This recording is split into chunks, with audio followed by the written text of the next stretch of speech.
said that Allah said, now look at this, guys, this is fun.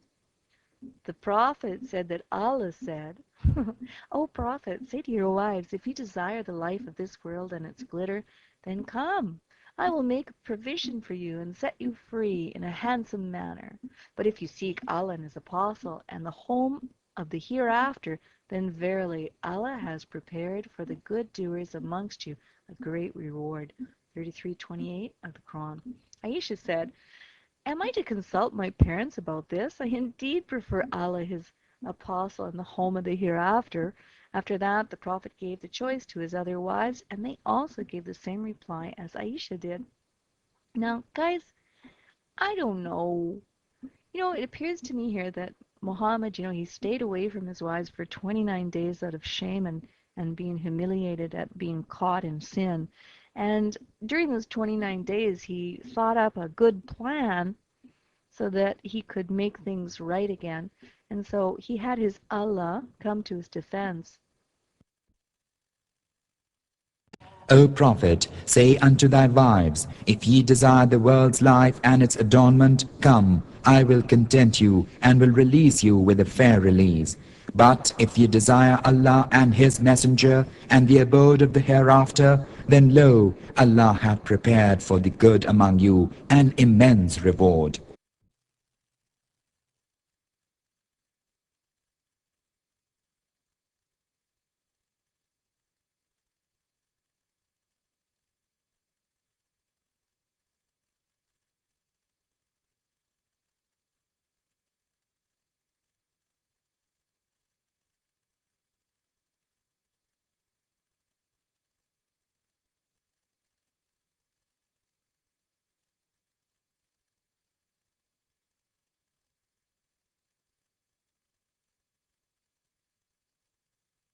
Said, you have heard it adultery, right?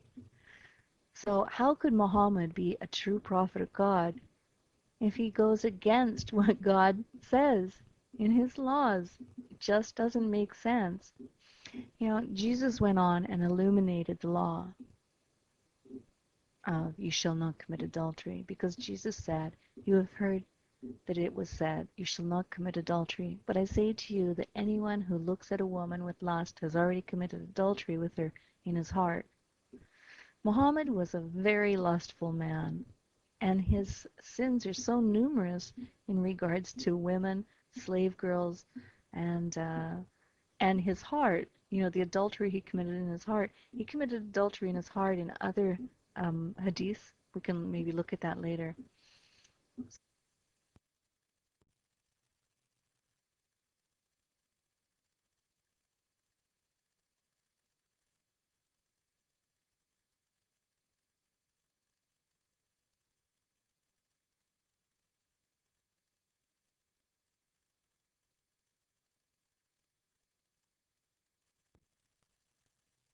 The table.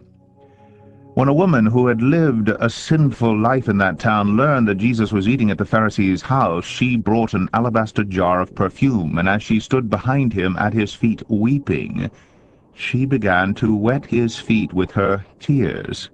Then she wiped them with her hair, kissed them, and poured perfume on them. When the Pharisee who had invited him saw this, he said to himself, if this man were a prophet, he would know who is touching him and what kind of woman she is, that she is a sinner. Jesus answered him, Simon, I have something to tell you. Tell me, teacher, he said. 2 men owed money to a certain moneylender. One owed him 500 denarii, the other 50. Neither of them had the money to pay him back, so he canceled the debts of both. Now, which of them will love him more? Simon replied, I suppose the one who had the bigger debt cancelled. You have judged correctly, Jesus said. Then he turned toward the woman and said to Simon, You see this woman? I came into your house. You did not give me any water for my feet, but she wet my feet with her tears and wiped them with her hair. You did not give me a kiss, but this woman, from the time I entered, has not stopped kissing my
heed.